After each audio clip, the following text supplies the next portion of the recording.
आइए दोस्तों शुरू करते हैं। घटना चक्र सहायक शिक्षा विकास पदाधिकारी ADO के लिए 2026 का ये नया संस्करण है दोस्तों। जितना भी बिहार लोक सेवा आयोग ने एग्ज़ाम लिया है उसके सारे क्वेश्चन एग्जाम है, ये वन लाइनर फॉर्म में है। ये BPSC के सभी एग्जाम के लिए बहुत इंपॉर्टेंट है। इसको जितना कम समय में देखिए और बार बार रिवीजन कीजिए। अभी प्राचीन भारत से शुरू करते हैं और सारे चैप्टर को धीरे धीरे खत्म कर देंगे। देखिए प्राचीन भारत है ना, इतिहास का यहाँ से है, फिर राज्य व्यवस्था, भूगोल, पर्यावरण और आर्थिक विकास, विज्ञान, ये सारे को कंप्लीट करेंगे। देखते हैं कितना एग्जाम में लड़ता है क्वेश्चन। PYQ से क्वेश्चन लड़ता ही है। चलिए शुरू करते हैं। देखिए ये है प्राचीन भारत का इतिहास से शुरू करते हैं। सबसे पहले देखिए ये पाषाण काल और सैंधव सभ्यता से, पाषाण काल और सैंधव सभ्यता से पहला प्रश्न है। देखिए प्रथम मानव जीवाश्म भारत के किस नदी घाटी से प्राप्त हुआ था? ये 66 BPSC में आया हुआ है, नर्मदा नदी घाटी से, ये मध्य प्रदेश में है। नेक्स्ट है भारतीय उपमहाद्वीप में पशुपालकों के प्राचीनतम साक्ष्य कहाँ से प्राप्त हुए हैं? तो ये मेहरगढ़ से प्राप्त हुए हैं, पशुपालन के प्राचीनतम साक्ष्य। नेक्स्ट है चालकोलिथिक युग किसे कहा जाता है? तो त्रामपाषाण युग को चालकोलिथिक युग कहा जाता है। नेक्स्ट है देखिए हड़प्पा स्थल और नदियों के किनारे बसे नगर, इससे भी एक सवाल आता है ये दोस्तों, तो इसे याद रखना है। जैसे हड़प्पा है तो हड़प्पा रावी नदी किनारे है, लेकिन अक्सर हम लोगों को हड़प्पा सभ्यता सिंधु नदी के किनारे याद आ जाता है तो सिंधु मार देते हैं। इसमें गलती नहीं करना है। हड़प्पा जो है रावी नदी किनारे है और ये पाकिस्तान में है, जबकि मोहनजोदड़ो है सिंधु नदी किनारे। ये सिंधु नदी किनारे मोहनजोदड़ो है, फिर कोटदीजी है और चोहंदड़ो है, और सिंधु नदी किनारे ये आमरी है। इस प्रकार से कुछ स्थल हैं जो सिंधु नदी किनारे हैं। चोहंदड़ो है, कोटदीजी है, आमरी है और मोहनजोदड़ो है। जबकि रोपड़ सतलज नदी किनारे है, लोथल जो है भोगवा नदी किनारे है, सुतकोदाह जो है सादिकौर नदी किनारे है, और रंगपुर है ये भादर या मादर नदी किनारे। जबकि कुणाल ये सरस्वती नदी किनारे है, और बनावली जो है ये सरस्वती नदी किनारे है, बनावली और कुणाल दोनों, और भगवानपुरा भी ये सरस्वती नदी किनारे है। तो कुणाल, बनवाली और भगवानपुरा ये तीनों हरियाणा में है, सरस्वती नदी किनारे। जबकि कालीबंगा जो है ये घघरा नदी किनारे है, और सुतका गेंडोर ये दासक नदी किनारे है, सुतका गेंडोर। और एक सुतकोदाह था ये गुजरात में है, सुतका गेंडोर ये दासक नदी किनारे। ये है आलमगीरपुर हिंडन नदी किनारे उत्तर प्रदेश में है, और कोटदीजी जो है सिंधु नदी किनारे ये बता दिया था, चोहंदड़ो सिंधु नदी किनारे। जबकि मांडा जो है चिनाब नदी किनारे, ये जम्मू कश्मीर में है। दायमाबाद है प्रवरा नदी किनारे, और राखीगढ़ी हरियाणा का घग्गर नदी किनारे है। तो इनमें से आ सकता है कुछ भी, इसको रिविज़न कर लेना है। नेक्स्ट है सिंधु सभ्यता जो है संबंधित है किस युग से? तो आदि ऐतिहासिक युग से संबंधित है। इसे आदि ऐतिहासिक युग से संबंधित है। इस युग में लेखन कला तो विकसित था लेकिन पढ़ा नहीं जा सका है, इसलिए से आदि ऐतिहासिक युग कहा जाता है। कांसा का इसमें प्रयोग किया जाता था सिंधु घाटी सभ्यता में, इसलिए से कांस्य युग भी कहा जाता है। हड़प्पा के मिट्टी के बर्तनों का रंग का उपयोग हुआ था, लाल रंग का उपयोग हुआ था। हड़प्पा के मिट्टी के बर्तनों का रंग कैसा था? तो लाल रंग का था। इस हड़प्पा नगर में जूते हुए खेत के निशान मिले हैं, तो कालीबंगा से मिले हैं। ये कालीबंगा कहाँ है? तो राजस्थान में है। देखिए 66 में पूछा गया है, जूते हुए खेत के साक्ष्य के निशान कालीबंगा से मिले हैं। नेक्स्ट है लोथल, कालीबंगा, डाबरकोट, राखीगढ़ी, ये हड़प्पा कालीन स्थल गुजरात में हैं। मतलब इनमें से कौन गुजरात में है? तो इनमें से एकमात्र लोथल है जो गुजरात में है, जबकि लोथल एक बंदरगाह नगर था। सिंधु घाटी सभ्यता का एक पत्तन नगर था। देखिए पूछा ना, लोथल गुजरात का पत्तन नगर था। नेक्स्ट है सैंधव सभ्यता के प्रमुख स्थल और उत्खननकर्ता एवं वर्तमान स्थिति। तो देखिए हड़प्पा का खोजकर्ता कौन थे? दयाराम साहनी और मधुस्वरूप बतस्य थे। 1921 में इन्होंने खोजा था, और वर्तमान स्थिति है यह साहिवाल जनपद में है पाकिस्तान के। तो अभी हड़प्पा स्थल कहाँ है? तो साहिवाल जनपद पाकिस्तान में है। और मोहनजोदड़ो का खोज राखालदास बनर्जी ने किया था 1922 में, और ये सिंध के लड़कना प्रांत में है पाकिस्तान में। और चोहंदड़ो जो है इसकी खोज NG मजुमदार ने किया था 1931 में, और ये सिंध में है, पाकिस्तान के सिंध प्रांत में चोहंदड़ो है। NG मजुमदार ने 1931 में खोजा था। कालीबंगा जो है इसकी खोज BB लाल और BK थापर ने BB लाल और थापर ने 1961 से 69 में खोजा था। कालीबंगा राजस्थान में है, हनुमानगढ़ में है। और कोटदीजी जो है ये फजल अहमद द्वारा खोजा गया था 1957-58 में। ये सिंध प्रांत पाकिस्तान के खैरपुर में है, कोटदीजी पाकिस्तान में। और रंगपुर जो है ये MS वत्स्य द्वारा खोजा गया 1934 से 35 में, सुरेंद्रनगर गुजरात में है। रंगपुर सुरेंद्रनगर गुजरात में है। उसी प्रकार रोपड़ का खोज यकदत्त शर्मा ने किया था 1953 से 55 में। यह कहाँ है? तो पंजाब में है रोपड़। यकदत्त शर्मा ने खोजा था, ये रूपनगर पंजाब में है। लोथल है SR राव ने खोजा था इसे। ये 1954-55 में इसकी भी खोज हुआ था। ये गुजरात के कहाँ है? लोथल, अहमदाबाद में है लोथल, यही जो पत्तन नगर था लोथल। आलमगीर फूल, ये पूर्वी भारत का एकमात्र सिंधु घाटी सभ्यता स्थल उत्तर प्रदेश में मेरठ में है और इसकी खोज 1958 में यज्ञदत्त शर्मा ने किया था। तो रोपड़ का और आलमगीरपुर का यज्ञदत्त शर्मा ने खोज किया था। जबकि सुतका गेंडोर जो है ये लॉरेल स्टाइन और जॉर्ज डेल्स ने इसकी खोज किया था 1927 में और 62 में। ये पाकिस्तान के मकरान समुद्र तट किनारे है। मकरान समुद्र तट किनारे जो है सुतका गेंडोर है पाकिस्तान में। बनावली जो है ये रविंद्र सिंह बिष्ट ने, RS बिष्ट ने खोजा था 1974 से 77 के दौरान। फतेहाबाद हरियाणा में है ये। बनावली फतेहाबाद हरियाणा में है। जबकि धौलावीरा JP जोशी ने खोजा था और ये गुजरात के कच्छ में है। तो धौलावीरा गुजरात के कच्छ में है। यहाँ 3 दुर्ग वाला नगर था और उन्नत जल प्रणाली का यहाँ विकास हुआ था। नेक्स्ट है सिंधु घाटी सभ्यता की महत्वपूर्ण विशेषता क्या है? तो सिंधु घाटी सभ्यता की सबसे महत्वपूर्ण विशेषता पक्की ईंटों की बनी इमारत कला और वास्तुकला थी, यानी कि शहरी नियोजन। नेक्स्ट है इस हड़प्पा मतलब किस हड़प्पा स्थल से हल का टेराकोटा प्राप्त हुआ है? तो हल का टेराकोटा बनावली से प्राप्त हुआ था और कालीबंगा से भी प्राप्त हुआ था।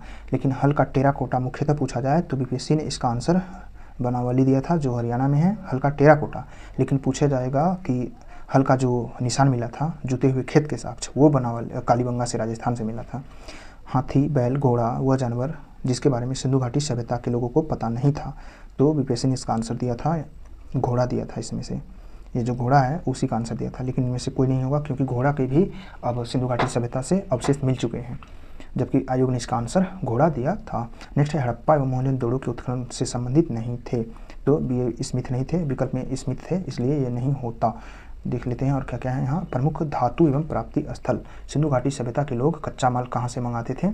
तो तांबा आता था खेतड़ी राजस्थान से, बलूचिस्तान से और ओमान से आता था। जबकि लाजवर्द जो आता था ये बदखौसा से आता था, बदखौसा से अफगानिस्तान से आता था। लाजवर्द टीन आता था ईरान और अफगानिस्तान से। और चांदी आता था राजस्थान के जवार से, अजमेर खान से, अफगानिस्तान और ईरान से। तो अफगानिस्तान और ईरान से टीन और चांदी आता था, राजस्थान के जवार खान से भी चांदी आता था। जबकि लाजवर्द बदखौसा अफगानिस्तान से आता था। और सीसा जो आता था ये भी अफगानिस्तान और ईरान से आता था। सीसा आमेर राजस्थान से भी, जबकि शिलाजीत आता था ये हिमालय से और गोमेद आता था गुजरात से, गसे गोमेद से गुजरात से। नेक्स्ट है नवपाषाणकालीन स्थल एवं संबंधित स्थान। तो ये नवपाषाणकालीन स्थल और स्थान कहाँ है ये पूछा जाता है। जैसे उत्तरनूर कहाँ है? तो ये तेलंगाना में है। चिरांद कहाँ है? तो बिहार के सारण में है। और गुफा कराल कहाँ है? तो ये कश्मीर में है। जबकि पायमपल्ली कहाँ है? तो ये तमिलनाडु में है। और ये सभी नवपाषाणकालीन स्थल हैं। नेक्स्ट है भीमबेटका स्थल। ये कहाँ है? तो राजस्थान में मध्य प्रदेश में है भीमबेटका। भीमबेटका मध्य प्रदेश में कहाँ है? तो रायसेन जिला में है भीमबेटका। नेक्स्ट है सिंधु घाटी सभ्यता के पतन के कारण एवं मानने वाले विद्वान। अलग अलग विद्वानों ने अलग अलग बताया है सिंधु घाटी सभ्यता के पतन का कारण। जलवायु परिवर्तन बताने वाले विद्वान हैं ओरेल स्टाइन और AN घोष। जबकि भूतात्विक परिवर्तन बताए हैं MR शाहनी। प्राकृतिक आपदा बताए हैं KUR कैनेडी। जबकि बाढ़ का कारण बताए गए हैं मैके व मार्शल ने। सबसे उपयुक्त सिद्धांत बाढ़ को ही माना गया है। मार्शल और मैके ने बताया था कि सिंधु घाटी सभ्यता का पतन बाढ़ से हुआ था। आर्यों का आक्रमण का सिद्धांत बताया गया है गार्डनर, चाइल्ड और व्हीलर ने। चाइल्ड और व्हीलर ने आर्यों का आक्रमण का सिद्धांत बताया है। जबकि पर्यावरण परिवर्तन का सिद्धांत M दिमित्रेव ने बताया है। पर्यावरण परिवर्तन का सिद्धांत M दिमित्रेव। जबकि भूतात्विक परिवर्तन MR शाहनी और जबकि जलवायु परिवर्तन बताया गया है स्टाइन और AN घोष। प्राकृतिक आपदा कैनेडी और बाढ़ का मैके और मार्शल। आर्यों का आक्रमण चाइल्ड और व्हीलर। नेक्स्ट है IIT खड़गपुर के अध्ययन दल की रिपोर्ट के अनुसार लगातार कितने वर्षों किन्ना के बराबर सिंधु घाटी सभ्यता में वर्षा होना पतन का कारण था? तो लगभग 900 वर्षों तक। यानी कि IIT खड़गपुर ने बताया कि जब लगातार सिंधु घाटी सभ्यता में 900 वर्षों तक बारिश नहीं हुआ तो सिंधु घाटी सभ्यता पतन हो गया कहना था। नेक्स्ट है प्राचीन काल में गंगा के दक्षिण क्षेत्र क्या कहलाता था? तो मगध कहलाता था।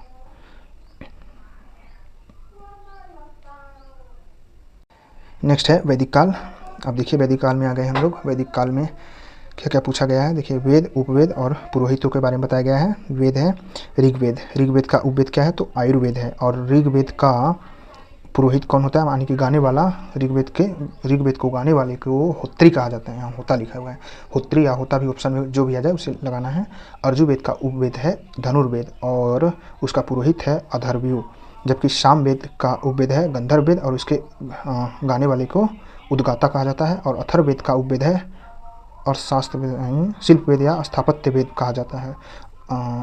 अथर्ववेद का उपवेद जो है शिल्पवेद या स्थापत्य वेद, इसे अर्थशास्त्र भी कहीं कहीं लिखा हुआ रहता है। इसे गाने वाले को ब्रह्मा कहा जाता है। नेक्स्ट है ऋषि शौनक के अनुसार आयुर्वेद ऋग्वेद का उपवेद है, जबकि सुश्रुत के अनुसार यह अथर्ववेद का उपवेद है। यानी कि ऋषि शौनक ने कहा है कि आयुर्वेद जो है ऋग्वेद का उपवेद है, जबकि सुश्रुत कहते हैं कि आयुर्वेद जो है अथर्ववेद का उपवेद है। तो इसमें थोड़ा विवाद है। नेक्स्ट है वैदिक युगीन प्रमुख शब्दावलियाँ एवं अर्थ है ना। तो देखते हैं शब्द और अर्थ। अघन्या मतलब इसमें कहा गया है अघन्या वध न करने योग्य गाय को अघन्या कहा गया है, जबकि दुहिता को दूध दूहने वाली अर्थात पुत्री को दूध दूहने वाली पुत्री दुहिता, जबकि उर्वरा जोते हुए खेत को उर्वरा कहा जाता था। लांगन हल को कहा जाता था लांगन, यानी कि वैदिक युग काल में हल को लांगन कहा जाता था। और वध योग न करने तो अघन्या गाय को दुहिता दूध दूहने वाली पुत्री यानी कि दुहिता कहा जाता था। उर्वरा बोला जाता था, जोते हुए खेत को उर्वरा कहा जाता था। इस प्रकार से है यव जव को कहा जाता था यव, और गेहूं को कहा जाता था गोधूम। हिरण्य या सुवर्ण सोना को कहा जाता था। करिश कहा जाता था। गोबर खाद को करिश कहा जाता था।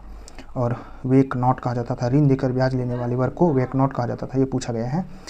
तंदल बोला जाता था तंदुल, चावल को बोला जाता था तंदुल, और व्रीहि बोला जाता था धान को। तो गेहूं और जौ का तो समझ में आ जाएगा, यव और गोधूम है, लेकिन चावल को बोला जाता था तंदुल, जबकि धान को व्रीहि बोला जाता था ऋग्वेदिक काल में। ऋग्वेदिक संहिता का 9वां मंडल किसे समर्पित है, तो यह सोम और इस पे का नामाकृत देवता को समर्पित है। नेक्स्ट है बोगाई कोज क्यों महत्वपूर्ण है, तो यहाँ से प्राप्त अभिलेख इंद्र, मित्र, वरुण, नातस्य की वैदिक देवताओं का जानकारी देता है। बोगाई कोज अभिलेख 1400 ईसा पूर्व का है, जो ईरान से मिला था। इसमें इंद्र, मित्र, वरुण और नातस्य का जानकारी मिलता है। नेक्स्ट है प्रसिद्ध 10 राजाओं का युद्ध जो हुआ था, ये किस नदी के तट पर लड़ा गया था, तो 10 राजाओं का युद्ध ये पुरुषनी नदी यानी कि रावी नदी के तट पर लड़ा गया था। नेक्स्ट है वैदिक कालीन प्रमुख संहिताएं। जैसे वेद है ऋग्वेद, इसका ब्राह्मण है ऐत्रेय और कौशिकी ब्राह्मण। इसका आरण्यक का नाम है ऐत्रेय और कौशिकी, और इसके उपनिषद का नाम भी ऐत्रेय और कौशिकी है। तो ऐत्रेय और कौशिकी ब्राह्मण आरण्यक उपनिषद किसका है, तो ऋग्वेद का ही है। जबकि सामवेद का ब्राह्मण है तांडव ब्राह्मण और जैमिनी ब्राह्मण। छंदोग्य उपनिषद आरण्यक है, और छंदोग्य उपनिषद किसका है, तो ये सामवेद का है। छंदोग्य बहुत बार आता है तो इसको याद रखना है। छंदोग्य उपनिषद या आरण्यक किसका है, तो सामवेद का है। जैमिनीय आरण्यक किसका है, तो सामवेद का है। सबसे प्राचीन जैमिनियम बोला जाता है छंदोग्य उपनिषद को। नेक्स्ट है अर्जुवेद का ब्राह्मण है तैत्तिरीय और शतपथ ब्राह्मण। सबसे बड़ा ब्राह्मण शतपथ ब्राह्मण है, तो सबसे बड़ा ब्राह्मण शतपथ ब्राह्मण है। ये शतपथ ब्राह्मण किससे संबंधित है, तो अर्जुवेद से। तैत्तिरीय और शतपथ ब्राह्मण आरण्यक भी अर्जुवेद से, और जबकि बृहदारण्यक उपनिषद और कंठोपनिषद ये किससे संबंधित है, तो अर्जुवेद से संबंधित है। और नेक्स्ट है अथर्ववेद का ब्राह्मण है गोपथ ब्राह्मण, और इसके एक भी आरण्यक नहीं है। और इसका मुंडक उपनिषद है और मांडुक्य उपनिषद है। सबसे छोटा उपनिषद है मांडुक्य उपनिषद है। सबसे छोटा उपनिषद मांडुक्य उपनिषद है।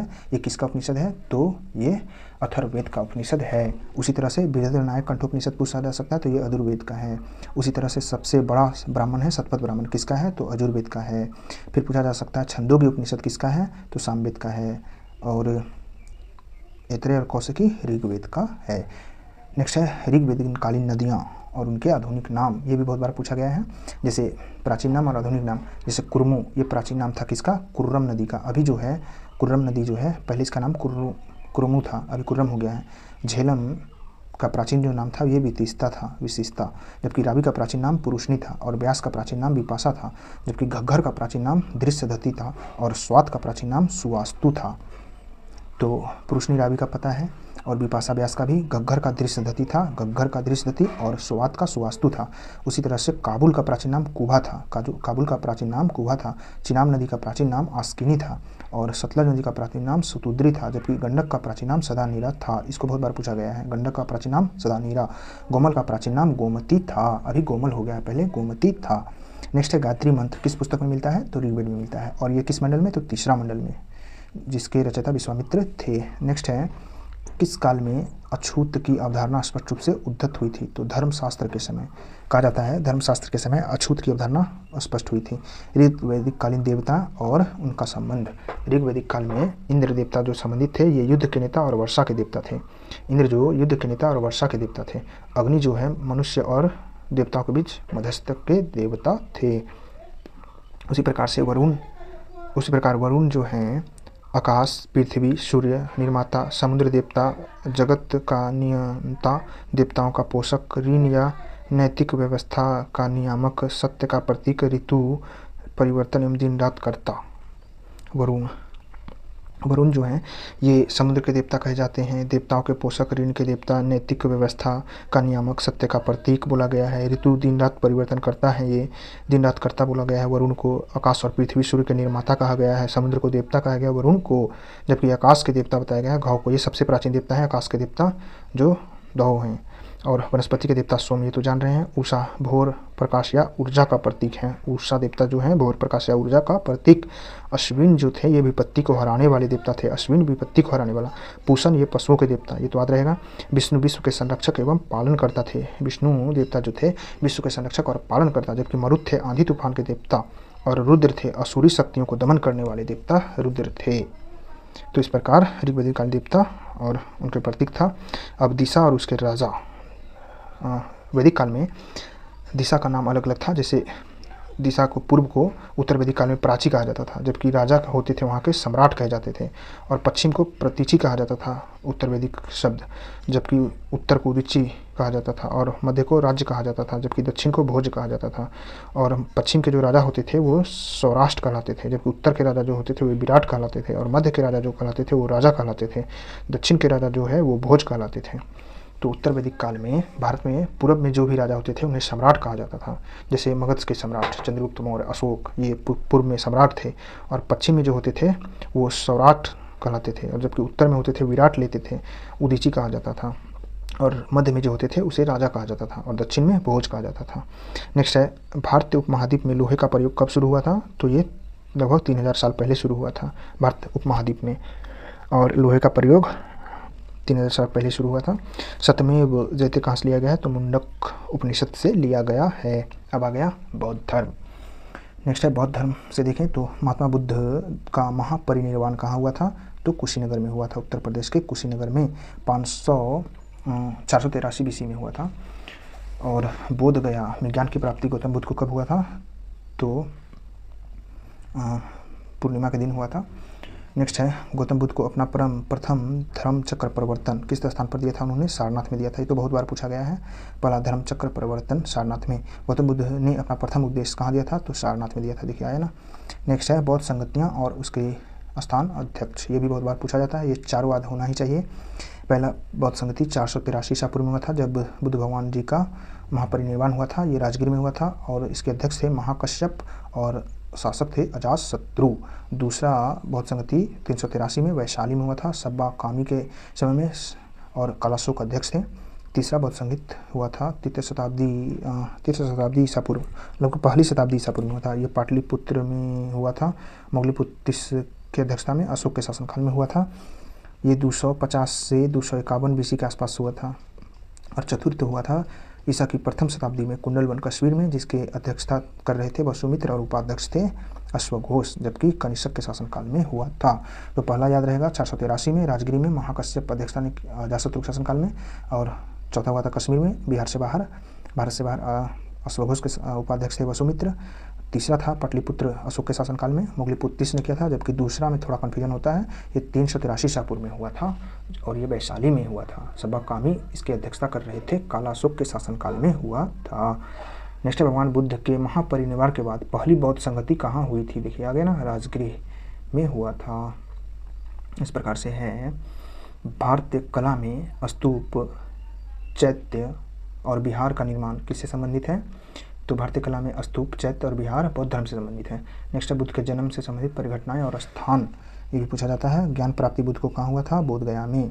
जन्म कहाँ हुआ था? तो लुम्बिनी में, नेपाल में है लुम्बिनी। और प्रथम प्रवचन कहाँ दिया था? सारनाथ में। निधन हुआ था उनका कुशीनगर में, उत्तर प्रदेश के मल्लियों के साथ था कुशीनगर। गौतम बुद्ध का जन्म हुआ था लुम्बिनी में। बोध गया में महाबोधि मंदिर बनाया गया है जहाँ गौतम बुद्ध को ज्ञान का प्राप्त हुआ था। महाबोधि मंदिर कहाँ है? तो गया में, बिहार के गयाजी में है। बोध गया में बोधि वृक्ष अपने वंश की किस पीढ़ी का वृक्ष है? तो यह 5वीं पीढ़ी का है। बोधि वृक्ष किस पीढ़ी का है? तो अपने वंश का 5वीं पीढ़ी का है। नेक्स्ट है त्रिपिटक धर्म पुस्तक संबंधित है बुद्धों से। त्रिपिटक पूछेगा तो बुद्ध भगवान से संबंधित है, क्योंकि जैसे अभिधम्म पिटक, विनय पिटक, सुत्त पिटक, और उसी प्रकार से पूछा जाएगा त्रिरत्न, तो वो जैन धर्म से संबंधित है। रत्नागिरी पर्वत विश्व शांति स्तूप बिहार में कहाँ है? तो राजगीर में है। तो विश्व शांति स्तूप कहाँ है? ये राजगीर में है। जापान के बुद्धिस्टों ने बनवाया था इसे। ये रत्नागिरी पर्वत पर है, राजगीर में। गौतम बुद्ध को एक देवता का स्थान किस राजा के युग में मिला? तो कनिष्क के शासनकाल में मिला था। नालंदा विश्वविद्यालय का स्थापना किस युग में हुआ था? तो गुप्त काल में हुआ था। कुमारगुप्त ने स्थापना किया था। नालंदा विश्वविद्यालय के संस्थापक थे कुमारगुप्त आया। नालंदा विश्वविद्यालय के विश्व प्रसिद्ध क्यों था? तो ये बौद्ध धर्म दर्शन के लिए प्रसिद्ध था। नेक्स्ट विक्रमशिला विश्वविद्यालय किसके द्वारा स्थापित किया गया था? तो विक्रमशिला विश्वविद्यालय धर्मपाल के द्वारा स्थापित किया गया था। ये विक्रमशिला विश्वविद्यालय कहाँ है? इसका खंडहर तो ये भी बिहार के भागलपुर में है। बिहार में विक्रमशिला विश्वविद्यालय संबंधी निम्नलिखित कथनों पर कौन सा सत्य है? बोला ये बिहार के बांका में गलत, ये भागलपुर में है। नेक्स्ट है स्थिति स्थापना पाल वंश के राजा गोपाल प्रथम ने की थी, और पूछा जा रहा है विकल्प के अनुसार। इसका क्वेश्चन तो दिया ही नहीं है। चलिए नेक्स्ट है नव नालंदा महाविहार किस लिए विख्यात है? तो पाली अनुसंधान संस्थान के लिए विख्यात है। अब नालंदा जो विश्वविद्यालय है ये स्थापित हो चुका है फिर से, राजगीर में है ये। बोधिसत्व पद्मामणि की पेंटिंग स्थित है कहाँ? तो अजंता में है। पूछा जाएगा बोधिसत्व पद्मामणि की पेंटिंग कहाँ है? अजंता में है। अजंता बौद्ध धर्म से संबंधित है। वह बात जो बौद्ध धर्म तथा जैन धर्म में नहीं है, समान नहीं है। तो क्या समान नहीं है? तो आत्मदमन, दोनों बात में अलग अलग है। आत्मा को लेकर दोनों में असमानता है, बौद्ध धर्म और जैन धर्म में। अब आ गया जैन धर्म। तो जैन धर्म में महावीर स्वामी का जन्म कहाँ हुआ था? कुंडलग्राम में हुआ था। ये कुंडलग्राम कहाँ है? तो वैशाली में है। जैन धर्म के 24वें तीर्थंकर महावीर का निर्वाण स्थल कहाँ है? तो पावापुरी में। पावापुरी कहाँ है? ये राजगीर में है। यहाँ इनकी निर्वाण हुई थी, यानी कि मृत्यु हुई था जैन धर्म के महावीर का। 24वें तीर्थंकर, जैन धर्म के 24 तीर्थंकर, उनके प्रतीक चिन्ह बहुत बार पूछा जाता है। तो चलिए देखते हैं। पहला है ऋषभदेव। ऋषभदेव जो हैं इनका प्रतीक चिन्ह था बैल, और अजितनाथ का था हाथी, जबकि शंभवनाथ का था घोड़ा, और अभिनंदन नाथ का था बंदर। घोड़ा बंदर भी चिन्ह थे। अभिनंदन नाथ बंदर था, शंभवनाथ का था घोड़ा चिन्ह प्रतीक चिन्ह, और अजितनाथ का हाथी था, और ऋषभदेव का बैल था। उस प्रकार से सुमितनाथ का चकवा था, और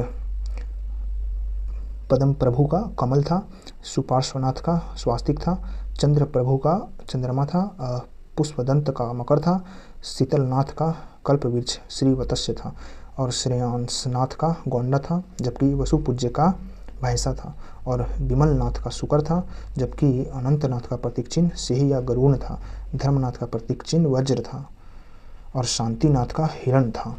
तो इसमें से याद रखना है, जैसे सुमितनाथ है तो चकवा है, और पद्म प्रभु का जो है ये कमल का चिन्ह था। कमल चिन्ह याद रखिए पद्म प्रभु का, और स्वास्तिक तो सुपार्श्वनाथ का, ये जान रहे हैं, स से स्वास्तिक, स से सुपरनाथ, जबकि चंद्र प्रभु चंद्रमा वाला, और पुष्पदंत का मकर था, जबकि शीतलनाथ का कल्पवृक्ष था, और श्रेयांश का गौंड था। भैंसा किसका था? वसुपूज्य का। विमलनाथ का शुकर था, और अनंतनाथ का सिंही वो गरुण था, जबकि धर्मनाथ का वज्र था, और शांतिनाथ का हिरण था। और भी हैं 24 तीर्थकर में सभी का दिया गया है। जैसे 7वें तीर्थकर जो 17वां तीर्थकर थे कुंथनाथ जो थे, इनका बकरा था, बकरा भी था बताइए कुंथनाथ का। अरनाथ का जो 18वें तीर्थकर थे, इनका था मछली नंदावर्त था। मल्लीनाथ जो 19वें तीर्थकर थे, इनका नाथ कलश था, और 20वें तीर्थकर मुनि सुव्रत थे, इनका कछुआ था। अच्छा, इसको याद रखना होगा, कछुआ वाला को मुनि सुव्रत 20वें तीर्थकर का। जबकि नेमिनाथ थे किसमें थे? इनका नीलकमल था, और एक और नेमिनाथ थे अरिष्ट नेमि जिसे कहा जाता है, ये 22वें तीर्थकर थे, इनका शंख से था। पार्श्वनाथ 23वें थे, और इनका सर्प फन से था। और 24वें महावीर स्वामी का तो सिंह से सभी जानते ही हैं। देखिए पहला वाला सांड से याद रहना चाहिए और महावीर सिंह से ये भी याद रहना चाहिए। और 23वें जो थे सर्पनाथ, ये सर्पफन से सांप से थे और अरिष्ट नेमी शंख से थे 22वें तीर्थकर। ये तो इतना याद रहना ही चाहिए। बाकी और सभी का देख लिए एक बार, हो गया। अगर ऑप्शन में आएगा तो छट जाएगा। नेक्स्ट है वह स्थान जहाँ महावीर ने कैवल्य यानी कि ज्ञान की प्राप्ति किया था, कहाँ? तो जंबिका ग्राम में किया था। नेक्स्ट है त्रिरत्न जैसे सम्यक दर्शन, सम्यक ज्ञान और सम्यक चरित्र, ये किससे संबंधित है? तो जैन धर्म से संबंधित है, बताया था ना। त्रिरत्न जैन धर्म से, जबकि त्रिपिटक जो है बौद्ध धर्म से संबंधित है। इसे कभी कभी क्रम में भी पूछ लिया जाता है, जैसे सम्यक दर्शन, सम्यक ज्ञान और सम्यक आचरण चरित्र। नेक्स्ट है जैन संगतियाँ। जैन संगति, 2 जैन संगति हुई थी। पहला 310 ईसा पूर्व में पाटलिपुत्र में हुआ था। इसकी अध्यक्षता स्थूलभद्र कर रहे थे चंद्रगुप्त मौर्य के शासनकाल में, और 12 अंगों की रचना हुई थी पहले जन संगति में। और दूसरा जन संगति 512 ईस्वी में बल्लभी गुजरात में हुआ था। देवधृगणी द्वारा इसकी अध्यक्षता की गई थी, यानी कि क्षमा सरवन द्वारा अध्यक्षता। इसे देवधृगणी कहा गया है। विलुप्त जैन ग्रंथों को नए ढंग से निर्धारण व संपादन किया गया था दूसरी जैन संगति में। पहला स्थूलभद्र पाटलिपुत्र, 12 अंगों का रचना चंद्रगुप्त मौर्य के शासनकाल में, क्षमा सरवन देवधृगणी के शासनकाल में बल्लभी में दूसरा हुआ था। नेक्स्ट है 12 अंग और 12 उपांग, 14 पूर्व और 14 उपपूर्व जो है सबसे पूर्वकालिक जैन ग्रंथ कहलाते हैं। क्या कहलाते हैं? तो इनमें से सबसे पूर्व वाला कौन है? तो 14 पूर्व सबसे पुराना है। पूछा गया है 12 अंग, 12 उपांग, 14 पूर्व और 14 उपपूर्व में सबसे पुराना कौन है? तो 14 पूर्व सबसे प्राचीन ग्रंथ है, जैन ग्रंथ। नेक्स्ट है भगवान महावीर का आरंभिक शिष्य यानी कि पहला शिष्य कौन था? तो जमाली थे। नेक्स्ट है आजीवक संप्रदाय के वास्तविक संपादक कौन थे? तो मोखलीपुत्र गोसल थे, जो महावीर स्वामी के दोस्त थे। नेक्स्ट है बराबर की गुफाओं का उपयोग किसने आश्रय गृह के रूप में किया था? तो बराबर की गुफाओं का उपयोग आश्रय गृह के रूप में रहने के लिए आजीवकों ने उपयोग किया था। ऑप्शन में भिक्षु ये सब रहेगा, उसको नहीं मारना है, आजीवक ही मारना है, लगाना है।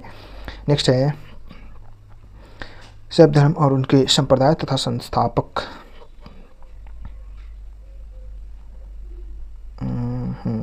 जैसे पशुपात के संस्थापक कौन थे? पशुपात संप्रदाय के संस्थापक लकुलिस थे। लिंगायत संप्रदाय के संस्थापक बासव थे, जबकि नाथ संप्रदाय के संपादक मत्स्येंद्रनाथ थे। ये नाथ वलाद रहेगा, मत्स्येंद्रनाथ, जबकि लिंगायत के बासव थे। लिंगायत वलाद रखिए, पूछा जाता है। और पशुपत संप्रदाय के लकुलिस थे। नेक्स्ट है भागवत संप्रदाय के विकास में किसका अत्यधिक देन था? तो गुप्त शासकों का अधिक देन था। नेक्स्ट है 6ठी शताब्दी ईसा पूर्व का राजनीतिक दशा आ गया, इससे भी बहुत ज़्यादा पूछा जाता है सवाल। तो पहला है चंद्रगुप्त मौर्य, अशोक महान, चंद्रगुप्त विक्रमादित्य, कनिष्क में किसने पाटलिपुत्र को अपनी राजधानी सर्वप्रथम बनाया था?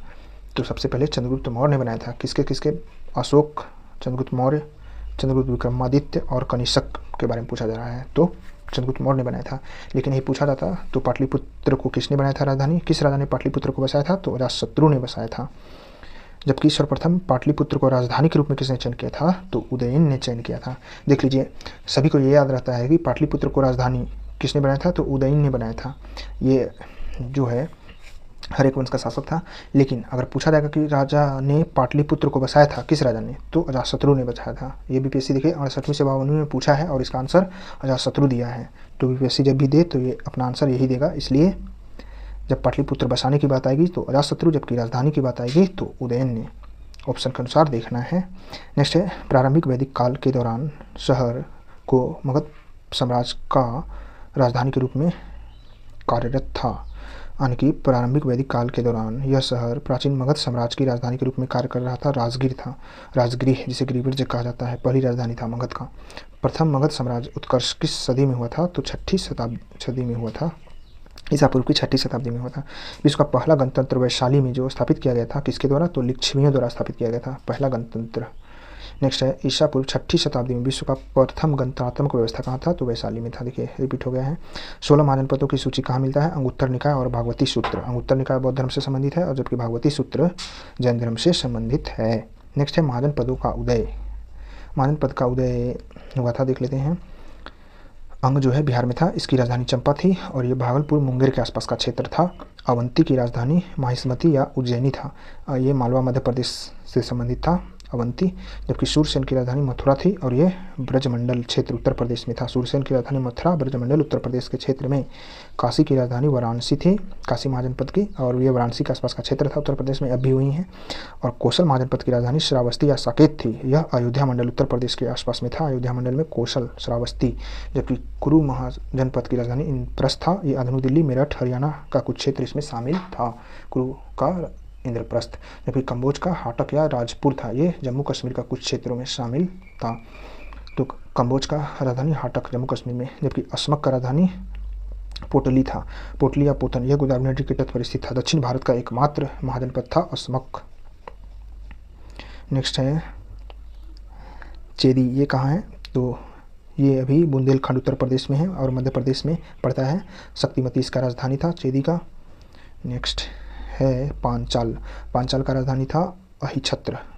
बरेली, बदायूं, फर्रुखाबाद उत्तर प्रदेश में आता है। उत्तरी पांचाल क्षेत्र का राजधानी कामपिली था, उत्तरी पांचाल का राजधानी कामपिल्य था, और दक्षिण पांचाल का राजधानी अहिछत्र था, जो बरेली, बदायूं, फर्रुखाबाद उत्तर प्रदेश में पड़ता है पांचाल।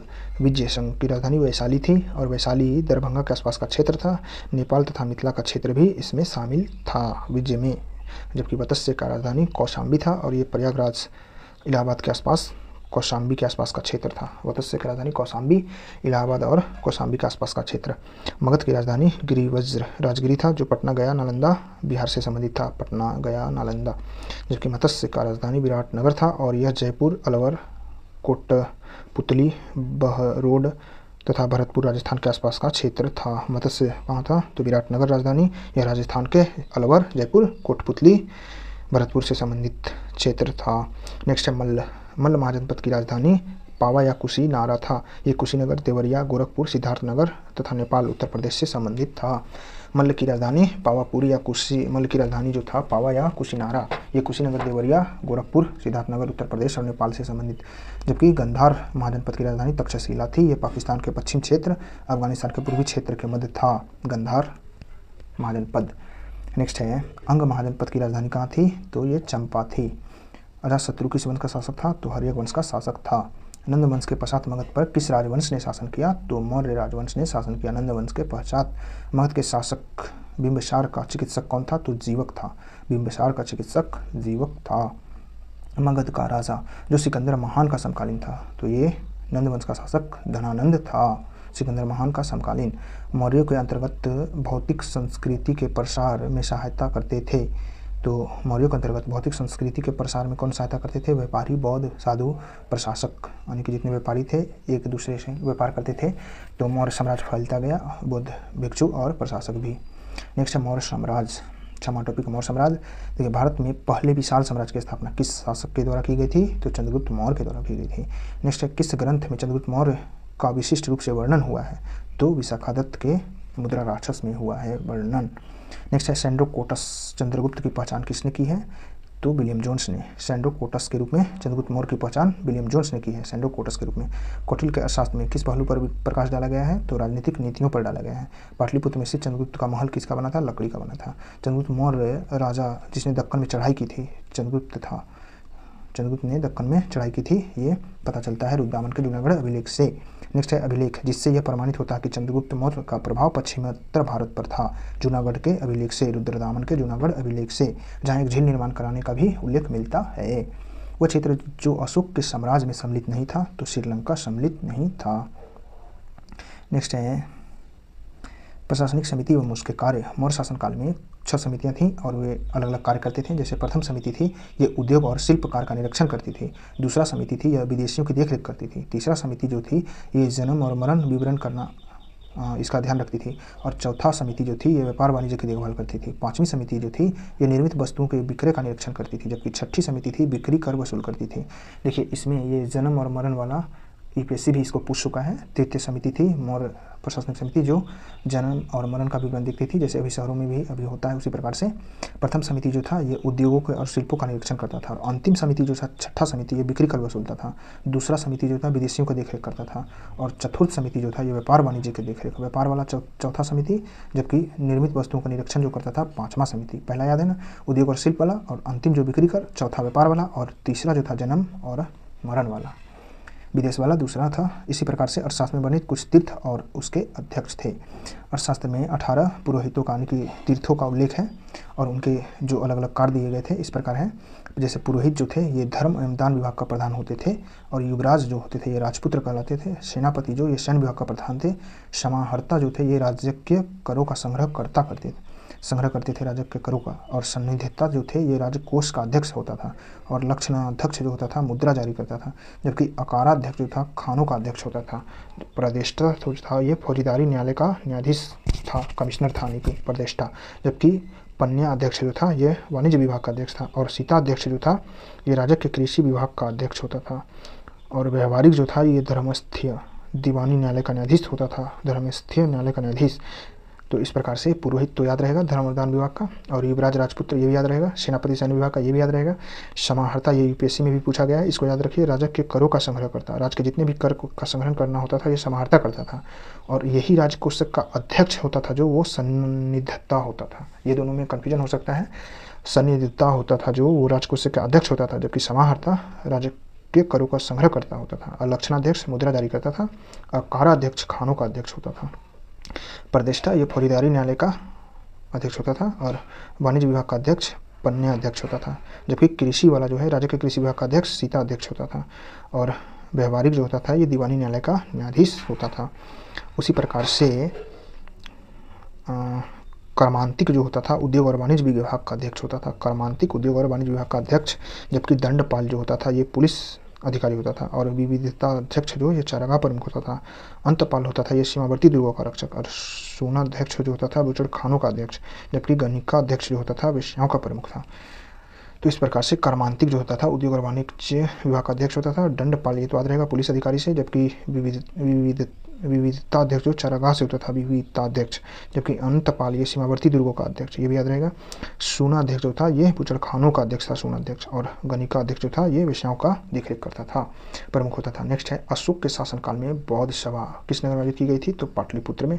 अशोक ने अधिकांश शिलालेखों में प्रयुक्त भाषा क्या है? तो प्राकृत भाषा था, जबकि लिपि अलग अलग थे। अशोक के शिलालेखों में प्रयुक्त भाषा प्राकृत भाषा था। वह महाजनपद जो वर्तमान में भारत का हिस्सा नहीं है अभी, तो वो गंधार महाजनपद है जो पाकिस्तान क्षेत्र में है। नेक्स्ट है अशोक की नीति के आर्थिक परिणामों के कारण ही मौर्य साम्राज्य का पतन हुआ था। ये कौन कह रहा है? तो रोमिला थापर ने कहा है। रोमिला थापर का कहना है कि अशोक की आर्थिक नीतियों के कारण मौर्य साम्राज्य का पतन हुआ था। नेक्स्ट है महावंश के अनुसार बिंबिसार किस आयु में सिंहासन पर बैठा था? तो 15 वर्ष की आयु में बैठा था। किस वंश के अनुसार? महावंश के अनुसार। बिंबिसार जो था हरेक वंश का शासक, ये 15 वर्ष की आयु में गद्दी पर बैठा था। नेक्स्ट है मौर्यकालीन सैन्य प्रशासन समितियाँ। तो सैन्य समितियाँ भी 6 समिति थी। देखिए प्रथम समिति जल सेना का संबंधित था, और दूसरा समिति जो था रसद सामग्री प्रबंधन करता था। तीसरा समिति जो था ये पैदल सैनिकों की देखरेख करता था, और चौथा समिति था यह अश्व सेनाओं की देखरेख करता था। पांचवा समिति जो था ये गज सेना का प्रबंधन करता था, और छठा समिति था यह रथ सेना का प्रबंधन करता था। देखिए पहला समिति जल सेना, जल वाला था, नौसैनिक वाला पहला, और अंतिम जो था वो रथ सेना का। जबकि तीसरा जो समिति था ये पैदल सेना का, और दूसरा जो है ये रख रखाव करता था रसद सामग्री का, खान पान सैनिकों का जो रसद होते थे उसकी देखरेख दूसरी समिति को दिया गया था। पहला तो जल सेना, दूसरा रसद वाला, और गज वाला जो था यानी कि पंचम समिति हाथी वाला गज सेना का प्रबंधन। जबकि रथ वाला का छठा अंतिम वाला, और चौथा समिति था ये घोड़े वालों का, अश्वरोही का देखरेख चौथी समिति करती थी। पैदल सेना तीसरी समिति उसकी देखरेख करती थी। नेक्स्ट है सुदर्शन झील निर्माण और जीर्णोद्धार से संबंधित विवरण है। इसको बार बार पूछा जाता है। अगर देखा जाए तो इसको बनवाया कौन था? चंद्रगुप्त मौर्य। किसके सहयोग से? पुष्पगुप्त के सहयोग से। और शासक रुद्रदामन के शासनकाल में, किसके शासनकाल में अधिकारी था? सुविशाखा था। और अशोक के शासनकाल में तुषासप था। जबकि स्कंदगुप्त के शासनकाल में पर्णदत्त उसका पुत्र चक्रपालित था। चंद्रगुप्त मौर्य ने पुष्यगुप्त की सहायता से बनवाया था। जबकि रुद्रदामन ने टूट गया तो फिर सुविशाखा की सहायता से बनवाया। फिर अशोक के शासनकाल में बनवाया था तो तुषास से बनवाया था। स्कंदगुप्त के शासनकाल में बनवाया था पर्णदत्त और उसका पुत्र चक्रपालित। नेक्स्ट है ब्राह्मी लिपि को सर्वप्रथम किसने डिकोड किया था? तो जेम्स प्रिंसपे ने किया था। प्राचीन भारत में लिपि को दाहिने से बाईं ओर लिखा जाता, किसे? खरोष्ठी लिपि को दाहिने से बाईं ओर लिखा जाता था। अपने शिलालेखों में अशोक को किस नाम से पुकारा जाता था? तो प्रियदर्शी के नाम से पुकारा जाता था। नेक्स्ट है केवल वह लघु शिलालेख है जिसमें अशोक ने स्वयं को मगध का राजा बताया है। तो किस शिलालेख में? भाब्रू बैराट शिलालेख में बताया है अशोक ने स्वयं को मगध का राजा लघु शिलालेख में। किस शिलालेख में कलिंग विजय का वर्णन? तो 13वें शिलालेख में है। अशोक ने धम्म का मूल संदेश क्या था? तो इसके धम्म का मूल संदेश शांति, अहिंसा, धार्मिक सहनशीलता था। शांति, अहिंसा, धार्मिक सहनशीलता, इनमें से सभी वाला ऐसा ऑप्शन आएगा अगर होगा तो। मेगास्थनीज राजदूत था किसका? सेल्यूकस निकोटर का था। और मौर्य समाज 7 वर्गों में विभक्त है, यह किसने कहा? तो मेगास्थनीज ने बताया है अपनी पुस्तक इंडिका में कि मौर्य समाज 7 वर्गों में विभक्त था। मेगास्थनीज ने भारतीय समाज को कितने श्रेणियों में विभाजित किया था? तो 7 श्रेणियों में। वह स्रोत जिसमें पाटलिपुत्र के प्रशासन का वर्णन उपलब्ध है, इंडिका में पाटलिपुत्र के प्रशासन का वर्णन उपलब्ध है। मेगास्थनीज की पुस्तक का नाम क्या है? इंडिका है, ये बार बार पूछा जा रहा है। नेक्स्ट है धर्म प्रचारक और क्षेत्र। अशोक ने भेजे थे धर्म प्रचारकों को सोन एवं उत्तरा क्षेत्र में किसे किसे भेजा था? तो सोन और उत्तरा को भेजा था। स्वर्णभूमि बर्मा भेजा था। स्वर्णभूमि को म्यांमार अभी कहा जाता है, पहले स्वर्णभूमि नाम था उसका। सोन और उत्तरा को भेजा था वहाँ बौद्ध धर्म प्रचार के लिए। महेंद्र और संघमित्रा को श्रीलंका भेजा था, महेंद्र और संघमित्रा को। जबकि मध्यांतिक को कश्मीर और गंधार भेजा था। और महारथित को यवन राज्य भेजा था। यवन राज्य महारथित को भेजा था अशोक ने बौद्ध धर्म प्रचार के लिए। मध्यांतिक को कश्मीर और गंधार भेजा था। और स्वर्णभूमि भेजा था सोन और उत्तरा को। नेक्स्ट है मौर्य काल में शिक्षा का सर्वाधिक प्रसिद्ध केंद्र कौन सा था? तो तक्षशिला था। नेक्स्ट है अंतिम मौर्य सम्राट कौन था? तो बृहद्रथ था। अंतिम मौर्य सम्राट बृहद्रथ था। नेक्स्ट है मौर्योत्तर काल। मौर्य काल के बाद जिस अभिलेख में रुद्रदामन प्रथम की विशिष्ट उपलब्धियों का वर्णित है यानी वर्णन हुआ है किसमें है? तो जूनागढ़ अभिलेख में है। दूसरी शताब्दी के आसपास रचित संस्कृत शिलालेख के अनुसार सुदर्शन झील कृत्रिम जलाशय की मरम्मत किसने करवाया था? तो रुद्रदामन ने कराया था। सुदर्शन झील का निर्माण रुद्रदामन ने कराया था। नेक्स्ट है पुष्यमित्र, शुंग, मीनांडर, भीम, कडफिसेस और गौतमीपुत्र सतकर्णी में से किसने सर्वप्रथम व्यापक पैमाने पर स्वर्ण मुद्रा प्रचलित करवाया था? तो भीम कडफिसेस ने चलवाया था। पुष्यमित्र, शुंग, मीनांडर, भीम, कडफिसेस और गौतमीपुत्र सतकर्णी में से सर्वप्रथम स्वर्ण मुद्रा व्यापक पैमाने मतलब बड़े पैमाने पर भीम कडफिसेस ने चलवाया था। जबकि सबसे अधिक गुप्त शासकों ने चलवाया था और शुद्ध सिक्का इन्होंने कनिष्क ने चलवाया था। नेक्स्ट है शुंग वंश के बाद किस वंश ने भारत पर राज किया था? तो कनव वंश ने किया था, कनावा वंश कहा जा रहा है। नेक्स्ट है प्रमुख पुराण और उससे संबंधित वंश। पुराणों में विष्णु पुराण किस वंश से संबंधित है? तो मौर्य वंश से। मत्स्य पुराण जो है यह आंध्र सातवाहन वंश या शुंग वंश से संबंधित है। जबकि वायु पुराण है गुप्त वंश से संबंधित। मत्स्य पुराण सबसे पुराना पुराण है और यह आंध्र सातवाहन वंश और शुंग वंश से संबंधित है। विष्णु पुराण मौर्य वंश से, वायु पुराण गुप्त वंश से। कला की गंधार शैली कब फूली? तो यह कुषाणों के शासनकाल में फली फूली थी। राजा खारवेल का नाम जुड़ा है हाथी गुफा अभिलेख से। नेक्स्ट है दशरथ, बृहद्रथ, खारवेल, हुविक्स राजाओं में से जैन धर्म के प्रति भारी झुकाव किसका था? तो खारवेल का था। दशरथ, बृहद्रथ, खारवेल और हुविक्स राजाओं में से किसका ज़्यादा? खारवेल का तो जैन धर्म के प्रति ज़्यादा झुकाव था। कलिंग नरेश खारवेल का संबंध किससे था? महामेघवाहन वंश या चेदी वंश से। 60 से 62 में पूछा गया है।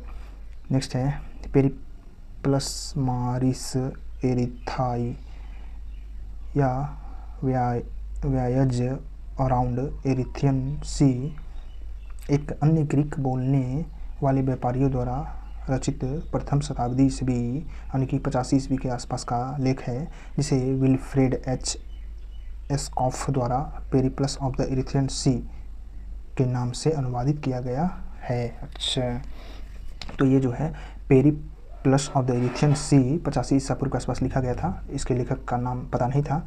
इसका अनुवाद किसने किया है? तो विल्फ्रेड एच एस्कॉच, ये आ सकता है एस्कॉफ। विल्फ्रेड एच एस्कॉफ ने इसका अनुवाद किया है। इसका पहले नाम था पेरिप्लस मारिस एरिथ्राई, पेरिप्लस मारिस एरिथ्राई नाम था, या वॉयज अराउंड एरिथ्रियन सी। नेक्स्ट है गुप्तोत्तर युग। गुप्त और गुप्तोत्तर युग। प्राचीन भारत का नेपोलियन किसे कहा जाता है? तो समुद्रगुप्त को कहा जाता है। चीनी स्रोत के अनुसार श्रीलंका के शासक मेघवर्मन ने गया में एक बौद्ध मंदिर बनाने के लिए किस गुप्त राजा से अनुमति मांगा था? तो समुद्रगुप्त से मांगा था। मेघवर्मन का शासक था, ये श्रीलंका का शासक था, और गया में बौद्ध मठ बनवाने के लिए समुद्रगुप्त से अनुमति मांगा था। नेक्स्ट किस गुप्त शासक ने अपने बड़े भाई की हत्या कर दी और सत्ता प्राप्त की? तो चंद्रगुप्त द्वितीय ने, विक्रमादित्य ने शक्शिवीर में जाकर शकाधिपति को मार दिया था और रामगुप्त को भी हत्या कर दिया था। नेक्स्ट है भारत का नेपोलियन किसे कहा जाता है? समुद्रगुप्त। ये फिर तो पूछ दिया। नेक्स्ट गुप्त सम्राट जिसने हुनों को पराजित किया था। हुनों को पराजित करने वाला गुप्त शासक स्कंदगुप्त था। प्रसिद्ध चीनी यात्री फाहियान किसके शासनकाल में आया था? ये तो बहुत बार पूछा गया है, चंद्रगुप्त द्वितीय के शासनकाल में आया था। नेक्स्ट है संप्रदाय, मत और संस्थापक पूछा जाएगा। 10 नामी संप्रदाय के संस्थापक, ये संप्रदाय जो है इसके संस्थापक आदि शंकराचार्य थे और ये अद्वैतवाद को मानते थे। वैष्णव संप्रदाय के संस्थापक रामानुजन थे, ये विशिष्ट अद्वैतवाद से संबंधित थे। ब्रह्माद्वैत के संस्थापक आनंदी तीर्थ या माधवाचार्य थे, जबकि रुद्र या शुद्ध संप्रदाय के वल्लभाचार्य थे या विष्णु स्वामी कहा जाता है शुद्ध अद्वैतवाद को। अशनक संप्रदाय के निम्बकाचार्य थे और द्वैताद्वैतवाद कहा जाता है इसे। निम्बकाचार्य थे द्वैताद्वैतवाद से और रुद्र या शुद्ध द्वैतवाद से वल्लभाचार्य थे। और ब्राह्मण या द्वैतवाद से माधवाचार्य थे आनंदी तीर्थ। विशिष्ट अद्वैतवाद रामानुजाचार्य आदि शंकराचार्य 10 नामी अद्वैतवाद से संबंधित थे। इस प्रकार से नेक्स्ट है, यहाँ नोट है कि गुप्त काल का प्रमुख बंदरगाह त्रामलिपि था, परंतु अन्य बंदरगाहों जैसे भड़ौच, कल्याण, कॉम्बे आदि से भी उत्तर भारतीय व्यापार होता था। अच्छा, ऐसा पूछा जाए कि गुप्त काल का प्रमुख बंदरगाह कौन था, तो त्रामलिपि कहा जा सकता है, लेकिन भड़ौच, कल्याण, कॉम्बे से भी उत्तर भारतीय व्यापार होता था। नेक्स्ट आर्यभट्ट, भास्कर, ब्रह्मगुप्त, ब्राह्मीर जैसे विशेषज्ञों ने पहली बार यह व्याख्या किया कि पृथ्वी अपनी धुरी पर घूमने के कारण ही प्रतिदिन सूर्योदय एवं सूर्यास्त होता था। तो इनमें से आर्यभट्ट ने यह बात बताया था। आर्यभट्ट ने बताया था कि पृथ्वी अपनी धुरी पर घूमती है, इसलिए सूर्यास्त और सूर्योदय होता है। नेक्स्ट नगरों का क्रमिक पतन किस काल की महत्वपूर्ण विशेषता थी, तो गुप्त काल की विशेषता थी। नेक्स्ट जिस वंश के शासक ने मंदिर एवं ब्राह्मणों को सबसे अधिक ग्राम अनुदान दिया था, वो कौन से थे? गुप्त शासक थे, सबसे अधिक दिए थे, लेकिन सातवाहनों के शासनकाल में शुरू हुआ था। नेक्स्ट है, किस अभिलेख में विधवा दहन का उदाहरण मिलता है, तो भानुगुप्त का एरन अभिलेख जो है उसमें सती प्रथा का यानी कि विधवा दहन का उल्लेख मिलता है। नेक्स्ट है, मौर्योत्तर काल में शीशे के सिक्के बड़ी संख्या में किसने जारी किए थे? सातवाहन शासकों ने सबसे अधिक शीशे के सिक्के जारी किए थे। प्रसिद्ध इलाहाबाद प्रशस्ति का लेखक कौन था? हरिसेन था। जो इलाहाबाद स्तंभ लेख है उसके लेखक थे हरिसेन। बराबर पर्वत श्रृंखला स्थित गोरथगिरी विजित अच्छा किसने किया था? तो खारवेल द्वारा विजित किया गया था। मतलब कि जो बराबर पर्वत श्रृंखला में गोरथगिरी पर्वत है, इसे किसने जीता था? खारवेल ने जीता था। नेक्स्ट, गुप्त युग में भू राजस्व की दर क्या थी? तो उपज का 1/6 भाग था। धर्मशास्त्रों में भी भू राजस्व की दर 1/6 भाग ही था गुप्त काल में, और धर्मशास्त्रों में भू राजस्व 1/6 भाग लिया जाता था। किस प्रकार की भूमि को अपहृत कहा जाता था? तो बिना जोती हुई जंगली भूमि को अपहृत कहा जाता था गुप्त काल में। चीन यात्री सुंग युंग जो है भारत में कब यात्रा किया था? तो 518 ईस्वी में यात्रा किया था सुंग युंग। हर्षवर्धन के समय भारत आया था हेनसोंग। अब देख लेते हैं कुछ संप्रदाय और उसके संस्थापक। जैसे पूछा जाएगा, बरकरी के संस्थापक कौन थे? नामदेव।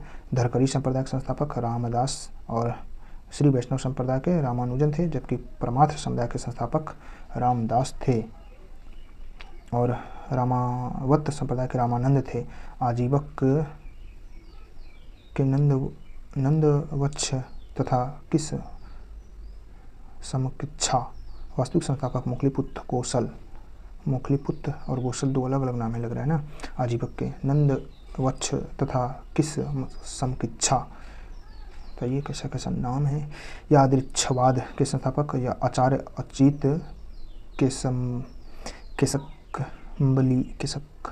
केशकम्बली जो हैं आदिच्छकवाद के संस्थापक। भौतिकवादी के पकुद्घचायन थे भौतिकवादी संप्रदाय के संस्थापक, जबकि घोर क्रियावादी के संस्थापक पूरब कश्यप थे और अनिश्चयवादी के संस्थापक संजय बेठलीपुत्र थे। घोर क्रियावादी के पूरब कश्यप, अनिश्चयवादी के संजय बेठलीपुत्र। पकुद्घचायन थे भौतिकवादी के, परमार्थ के रामदास थे, श्री वैष्णव के रामानुजन, धरकरी के रामदास, बरकरी के नामदेव और अनिश्चयवादी के संजय बेठलीपुत्र। नेक्स्ट है, योग, न्याय, सांख्य और वैशेषिक में से भारतीय दर्शन में परमाणु सिद्धांत का प्रतिपादन है किसमें? तो वैशेषिक दर्शन में है। वैशेषिक दर्शन में परमाणु सिद्धांत का वर्णन है। वर्धन वंश की राजधानी यानी कि वर्धन वंश की स्थापना किसने किया था? तो पुष्यभूति ने किया था। हर्षचरित नामक पुस्तक किसने लिखा? बाणभट्ट ने लिखा था। हर्ष दरबार में रहते थे बाणभट्ट। कभी बाण निवासी थे पृथ्वीकूट गांव बिहार के ही थे। अच्छा, कभी जो बाण थे ये निवासी थे कहाँ के? तो पृथ्वीकूट गांव बिहार के। 41वें भी से पूछा गया है। कभी बाणभट्ट जो हैं वो पृथ्वीकूट गांव बिहार के निवासी थे। इस प्रकार से हर्षवर्धन के शासनकाल में किस चीनी यात्री ने यात्रा किया था? इसे तो बार बार पूछा जा रहा है। हेनसोंग ने यात्रा किया था, जबकि हेनसोंग की भारत यात्रा के समय सूती कपड़ों का उत्पादन कहाँ होता था? तो मथुरा में होता था। सबसे प्रसिद्ध नगर मथुरा था। नेक्स्ट है गुप्तोत्तर अथवा पूर्व मध्यकालीन राजवंश। राजवंश और स्थान उसके शासक, जैसे परवर्ती गुप्त शासक कहाँ के थे, मगध के, और महासेन गुप्त प्रमुख शासक थे। पूर्ववर्ती गुप्त के प्रमुख शासक महासेन गुप्त थे। पुष्यभूति के शासक पुष्यभूति, प्रभाकर वर्धन, राज्यवर्धन, जबकि इसकी राजधानी थी थानेश्वर। वर्धन वंश का हर्षवर्धन संबंधित था।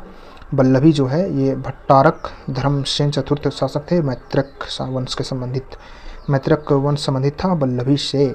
और मौखरी वंश संबंधित था कन्नौज से। इसके रवि वर्मा, ईशान वर्मा और सर्व वर्मा शासक थे। मौखरी वंश कन्नौज से, रवि वर्मा, ईशान वर्मा और सर्व वर्मा शासक। चंद्रवंश जो संबंधित बंगाल से, शशांक इसका शासक था। तो बंगाल शासक शशांक जो है चंद्रवंश से संबंधित था, जबकि मैत्रक वंश वल्लभी से, भट्टारक धर्म चतुर्थ हर्षवर्धन हर्षवर्धन वंश। नेक्स्ट है चीनी यात्री हैंसोंग ने किस विश्वविद्यालय में अध्ययन किया था, तो नालंदा में किया था हैंसोंग। नालंदा विश्वविद्यालय का विनाश का कारण मुसलमान था, बख्तियार खिलजी ने इसको नष्ट किया था। नेक्स्ट है झांसी के पास देवगढ़ का मंदिर जो है और इलाहाबाद के पास गढ़वा मंदिर की मूर्तियाँ किस काल में बना था, किस काल का अवशेष है, तो गुप्त काल का अवशेष है। जो देवगढ़ मंदिर है झांसी उत्तर प्रदेश में और इलाहाबाद के आसपास गढ़वा का जो मंदिर है ये गुप्त काल से संबंधित मंदिर है। नेक्स्ट है दक्षिण भारत, चोल, चालुक्य और पल्लव से संबंधित क्वेश्चन देखिए। इसमें पूछा गया 9वीं शताब्दी में चोल वंश का पुनरुत्थान हुआ था विजययाल के द्वारा। नेक्स्ट है वह भारतीय साम्राज्य जो व्यापक स्तर पर स्थानीय शासकों को, मतलब कि स्थानीय स्वशासन के लिए प्रसिद्ध था, तो वो चोल शासक थे। नेक्स्ट है किस राजवंश का उल्लेख संगम साहित्य में नहीं हुआ है, तो कदम्ब राजाओं का उल्लेख संगम साहित्य में नहीं हुआ है। संगम युग में उरेयूर किस लिए प्रसिद्ध था, तो कपास के व्यापार का महत्वपूर्ण केंद्र था। संगम युग में उरेयूर कपास के व्यापार का महत्वपूर्ण केंद्र था। नेक्स्ट है दक्षिण भारत के संगम। देखिए दक्षिण भारत में संगम आयोजित किए गए थे 3। पहला संगम जो था मदुरै में हुआ था, जिसके अध्यक्ष थे अगस्त्य ऋषि और इसमें सदस्यों की संख्या 549 थी। दूसरा संगीत हुआ था कपाटपुरम में, अगस्त्य ऋषि ये बाद में तोल्काप्पियर ने अध्यक्षता किया था। तीसरा उत्तरी मदुरै में हुआ था और इसके अध्यक्षता नक्कर किए थे। इसमें 49 सदस्यों की संख्या, इसमें भी 49। इसमें अतुतौवे 8 गीत और पत्तू 10 गीत और परिपादल आदि ग्रंथ लिखे गए थे। रोमन साम्राज्य के व्यापारिक संबंध किससे स्थापित थे, चेर से। बीपीएससी ने इसका आंसर दिया था चेर राजवंश से। नेक्स्ट है दक्षिण भारत के मंदिरों का आकर्षण द्वार कहलाता है गोपुरम कहलाता है। दक्षिण भारत का मंदिरों का आकर्षण द्वार गोपुरम कहलाता है। एकाम्बरेश्वर राय मंदिर ये कहाँ है, तो कांचीपुरम में स्थित है। तंजावुर में बृहदेश्वर मंदिर का निर्माण किसने कराया था, तो राजा राज प्रथम ने, चोल शासक। तंजावुर का बृहदेश्वर मंदिर का निर्माण करवाया था। राजवंश और संबंधित राजधानियाँ। राष्ट्रकूट की राजधानी कहाँ थी, मान्यखेड़ थी या मलखेड़ कहा जाता है इसे। पांडे की राजधानी मदुरई थी और चोल वंश की राजधानी तंजावुर थी। होयसाल बंद की राजधानी हेलीब्रिड, जिसे प्रारंभिक राजधानी बेलूर कहा जाता है। होयसाल की हेलीब्रिड था, तंजावुर चोल का था, मदुरई पांडे का था, राष्ट्रकूटों का मान्यखेड़ था। नेक्स्ट प्राचीन साहित्य एवं साहित्यकार। प्राचीन साहित्य एवं साहित्यकारों की देखें तो मुद्रा राक्षस जो है इसके लेखक कौन थे, विशाखा दत्त। ये बहुत बार पूछा गया है। कुमार संभवम महाकाव्य इसकी रचयिता कालिदास ने की है, तो कुमार संभवम क्या है, महाकाव्य है, कालिदास ने लिखा है इसे। कलहन की पुस्तक संबंधित है राजतरंगिणी। राजनीतिक की प्रारंभिक पुस्तक नीति सार के लेखक कौन थे, कामंदक थे। राजनीतिक की प्रारंभिक पुस्तक नीति सार के लेखक कामंदक थे। कालिदास के कुमार संभवम पौराणिक चित्र में जन्म की कहानी किसका, तो कार्तिकेय की जन्म की कहानी है। कार्तिकेय यानी कि प्रभु भोलेनाथ शिव के पुत्र कार्तिकेय गणेश के जन्म की कहानी है कुमार संभवम में। निश्चय